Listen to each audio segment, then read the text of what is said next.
Number 17 or number 14 rather, Texas A&M, 15.5-point favorite at Mississippi State. The over-under I have is 2 Dan Mullen references.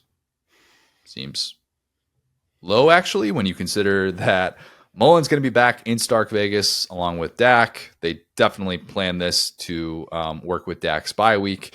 A bunch of other players from that 2014 Mississippi State squad, 10-year anniversary of that team. Isn't that crazy? That it's already been 10 years since that team.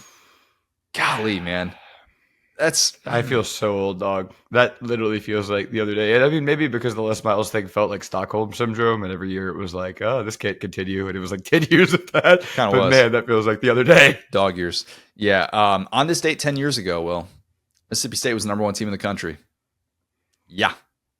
A&M went into Mississippi State as the number 6 team, undefeated to that point in the post-Johnny Manziel era, 2014. Kenny Trill. College football fans. Oh, yes. You know Kenny Trill. Worked out okay for him at TCU. But basically, A&M ran into Dak, got smacked, and then lost 5 of 7 to close the regular season. It was kind of the standard Kevin Sumlin arc of a year. Different circumstances this time. That was the last big win of Dak's career. No, Bama was after. He lost to Bama. What was I was going to say, when did he beat Bama? Hold on. No, I think he had one more big one after that in 2014. I'm sure it was LSU now that I'm saying that. It probably was. No, they play LSU your birthday weekend, don't they? Sure do. Yeah, so LSU was before that. That was when people were like, Mississippi State's legit, when they went to Death Valley and won that game. But yeah. I'll never forget. That was right when I started at SDS, and it was a bunch of I was in my early 20s. I was just getting out of college. It was a bunch of grown dudes, and I was just watching LSU get smacked by Mississippi State for the first or second time I could remember. And I was like, I got to walk out of this editing bay into a room full of dudes who just saw my team get smacked. And I was by myself. It was so funny. That was a great year for State. That was a really fun team. It's just a great year for college football in general. Yeah. It's why I push back on the college football's better when this team is good. That year freaking ruled, and it ruled because we had teams like Mississippi State that popped up out of nowhere. We missed the 10-year anniversary of the Katy Perry College Game Day game, Ole Miss popping up and beating Bama. That year was chaos. It wasn't 2007 levels, but 2014 was so fun. We did an entire It Just Meant More about it because of the randomness week to week that we felt, and it was a great year, not because this traditional power was back and playing well. It's just such a dumb take. Anyway. What were we talking about? Oh, yeah. A&M going into Mississippi State. They will not be playing quite with the same circumstances as they did 10 years ago. A&M, fortunately for them, already got the first loss out of the way, so that's good. Thankfully for the Aggies, non-conference Kelly play. Coaching tree. Watch out. Smart. Week 1 doesn't count, boys. Mike Elko, he's a disciple. He gets it. He just had to lose that. He should have lost that game on a Sunday. That would have been even better. Then people would have been even more out on you, and you would have been like, oh, kind of quietly, they're winning a bunch of games. It does kind of feel like A&M has somewhat quietly won a lot of games. The Mizzou win was loud, very, very loud. But here's what I wonder about. Mississippi State has shown us in games at Texas and at Georgia, which is considered the toughest 2-game stretch that anybody has to play in college football this season. It showed us that it's perhaps not the pushover that it was when Toledo walked into Stark Vegas and basically took all their money and stole all their women. You didn't even give me time to mute there. I feel the 1-star review coming. Took all their Toledo. The Rockets came in there like guns ablazing, which they did. That's fair. Rockets ablazing, some would say. They got rocket launched. They did. This is kind of a big game for A&M, though.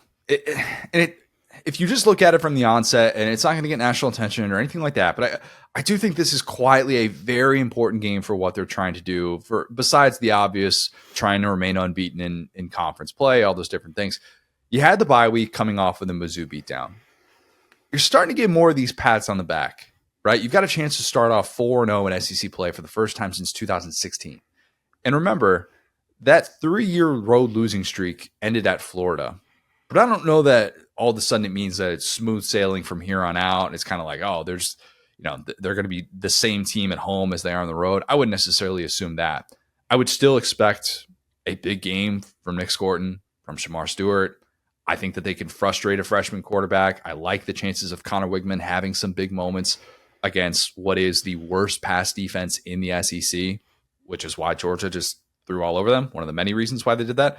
But I've seen Mississippi State look too competent against Texas and Georgia to assume that A&M rolls. So I'm going to go A&M to still win this one, but I'll say Mississippi State covers 31-21. A&M wins. Yeah, this game makes me angry, and I think I've just now realized why. These two ADs need to get in a conversation, and when these two teams play, one of them just needs to wear the most outlandish color possible, like orange or too much maroon or something. Because like it's one thing to have like, oh, we're maroon, but we're maroon in something.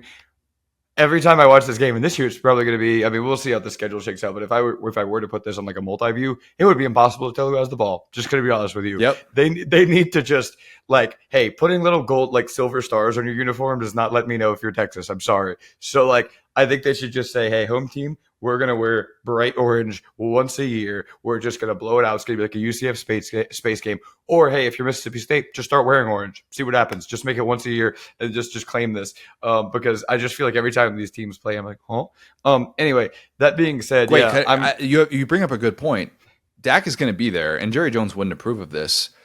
But could we get a little Giants, bring the jerseys to the game, and just have Mississippi State or A&M actually would be the better team. Just wear Cowboys jerseys. Just do that so we don't have as much maroon, because you're right. My eyes are going to be just in a pretzel watching this entire game. Too much maroon. It's too much maroon. Yeah, and I'm not the biggest maroon fan, but I think it can be done correctly, and I think both of these teams have their way of doing it correctly. But yeah,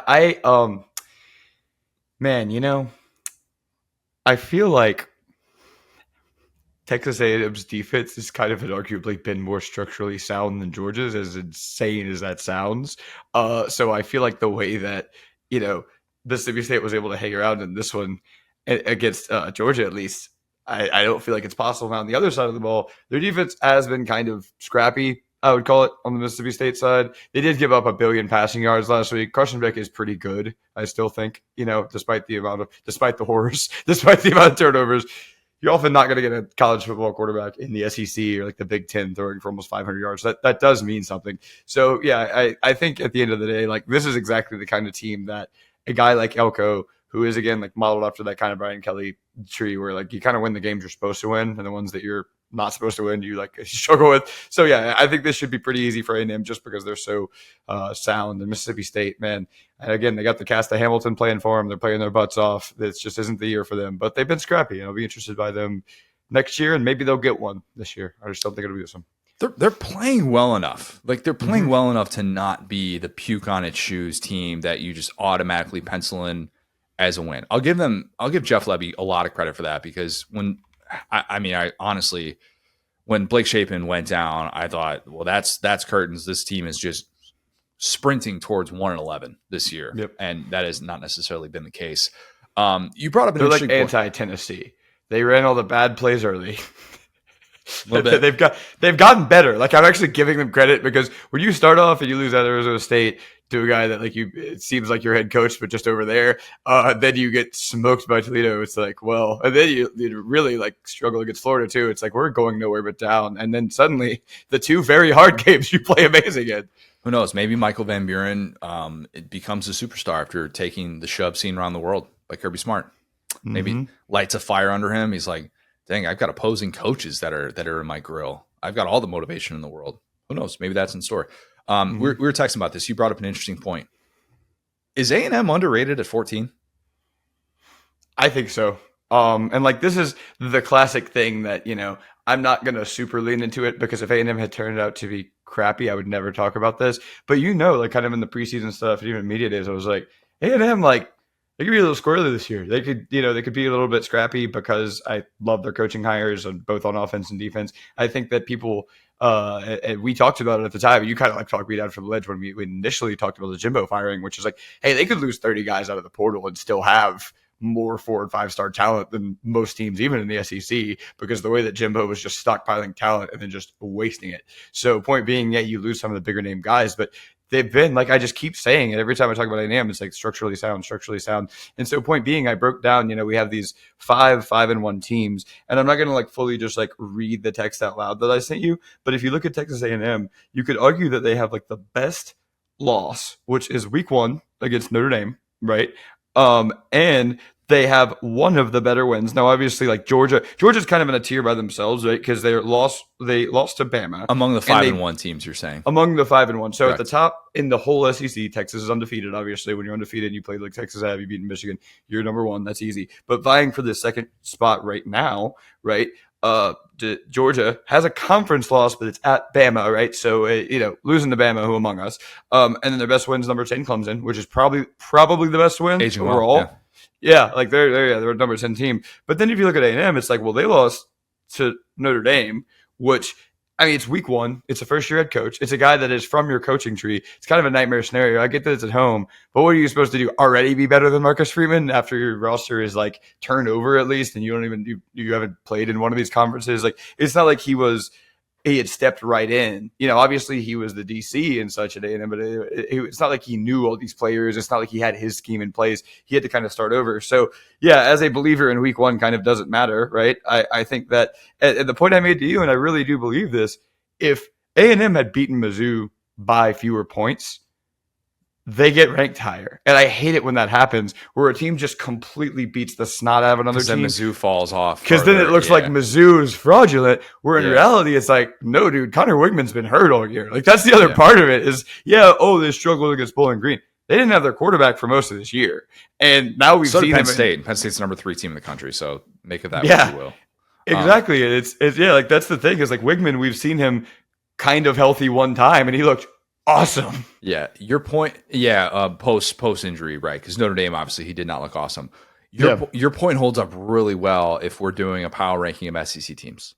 Mm-hmm. And in that discussion, if you're putting A&M at the bottom of the barrel among those teams, then yeah, I'm on board with that. The problem and why they're not ranked higher, Notre Dame's at 12. You're going to stick A&M ahead of Notre Dame when Notre Dame went into Kyle Field and won that game and didn't win in on some fluky play or anything like that. I don't think it was a beatdown, but made the necessary plays to win on the road, win in that atmosphere, a very charged atmosphere, and deserves credit for it. So just from like a pure, hey, and I know we don't really get into like AP poll or anything like that, right. But I realize these are things that people are talking about. People, get into Twitter fights about and Reddit fights this time of year and whatnot. But that's probably why, if we're being honest, why A&M isn't even higher, but a chance to kind of just quietly move up. Just keep winning SEC games. The rest will take care of itself. Yeah, I'm with you. I'm going to stick on this for a second because it is fascinating. I think it's a good opportunity to talk about some of those teams, right? Like, so you are right. Like, that is objectively a correct point. I think that when a team loses the way A&M did against a team like NIU, it makes me feel like they've already when Notre Dame loses like that. Sorry, that's when Notre Dame loses against a team like NIU after that game, it makes me feel like A&M. Like A&M is getting better every week, and Notre Dame has already kind of played their best football. Like, that could be the peak of their season, that A&M game, because they beat a team that is aging gracefully at home week one. Like I said, it's just a really hard ask. Like, I mean, Billy Napier is like the only guy I've seen do that in recent memory, where he just takes over and beats a team like Utah. Like, that was horrifying for me as an LSU fan because I know how hard it is to do. But yeah, so A&M right now. Neutral field. We've kind of gone through the other ones pretty quickly. Mike Leach did that 2020, by the way. Who did he play in the opener in 2020? Sorry. I just gotta keep you honest. I'm out here hyping up Texas A&M. If I don't bring up that point and somebody else has that comment ready to go, Connor, why didn't you bring that up? Are you being nice to Will? What's the deal? I have to bring that up. Well, Apex Mountain in week one. Come on, 2020 Mississippi State epitomizes that. Oh yes, and well, that wasn't a good team though. That's the thing. That was a fraudulent LSU team. But I was already going to be mean LSU, so jokes on me. Neutral side, we can do this for like a minute. I'm not going to stick too long in this, but would you right now neutral field? Would you take A&M against Tennessee? Neutral site, A&M, Tennessee. I take A&M. Yep, I take A&M. Same here. Yeah. Yep. I think they're. I'm the thing that I really liked about A&M is just the physicality of their line, which I think would hold up against Tennessee. LSU, neutral site. Golly, it's a good question. I think I'd take LSU because I think that they could neutralize the thing that A&M does best on the outside with those edge rushers really well. And if you can do that, that kind of changes the game. But I'm having to think about this, and I'm not just. Mm-hmm. And that's kind of the point of this exercise. Is it feels like there's a lot of those teams in the SEC that are just Tier 2, just sitting right there in Tier 2, firmly. Like any given week, you just kind of never know. And who knows, Yeah. maybe tier 2 is going to change drastically over the course of the next few weeks. But yeah, I mean, it's not an easy exercise to do. Yeah, me personally, man, like my stance, neutral site, like not Death Valley, not Yeah. at night. I'm taking A&M. And so that being said, again, like, and this is the point I keep hitting on with A&M. Everyone assumed A&M was going to be terrible this year because it made so much logical sense. But when you get a great defensive mind and a great offensive mind and unlimited money machine, and you're already playing with a bombed out roster to a degree. I don't want to make the different side of the same point and say, oh, well, what was them? They have all these 4 and 5 stars. They have infinite money. But like I said, they just didn't have time to implement their system. Same reason they lost week 1. So when you look at these 5 loss teams, you got Georgia at number 1. And I weirdly think they are better than Bama right now. I don't know. I feel like that's just what it is. Neutral site, I'm taking Georgia. I would too.